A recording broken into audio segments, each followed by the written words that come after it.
25 сакавіка святая дата. Дзень волі. Гэтыя словы гавораць самі за сябе. Лепшыя сыны і дочкі нашай нацыі аддалі жыцці за гэтыя два словы.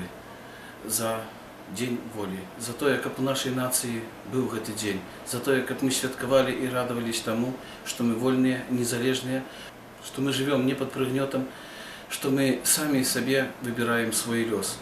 Это вялікае шчасце. І за гэтае шчасце людзі не шкадавалі аддаваць свае жыцці.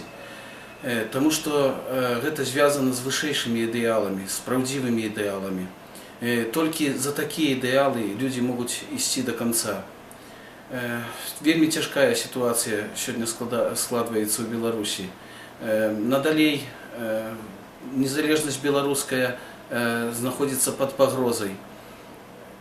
І пагэтаму гэты дзень кожны беларус свядомы павінен святкаваць, ён павінен паказаць усяму свету.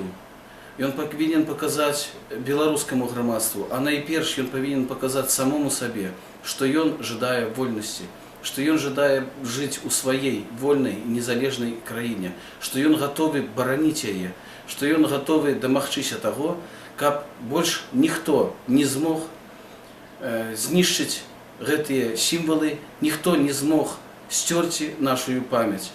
Мы памятаем, як пад часы Савецкага Саюза людзі жылі і ўжо маладое пакаленне оно не ведала ні бел-чырвона-белага сцяга, не ведала ні герба пагоні. Тым не менш, гэтыя сімвалы ўсё ж такі заставаліся ў генетычнай памяці, яны заставаліся таксама у ведах і у памкненнях лепшай часткі беларускай нацыі.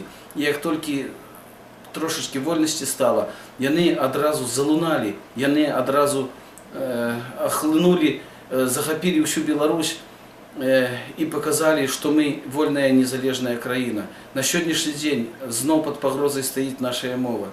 Зноў за нашыя сімвалы людзей садзяць у турмы. Але народ ужо іх добра ведае, добра памятае. І пагэтаму, якія б ні былі намаганні, гэта не ўдасца зрабіць.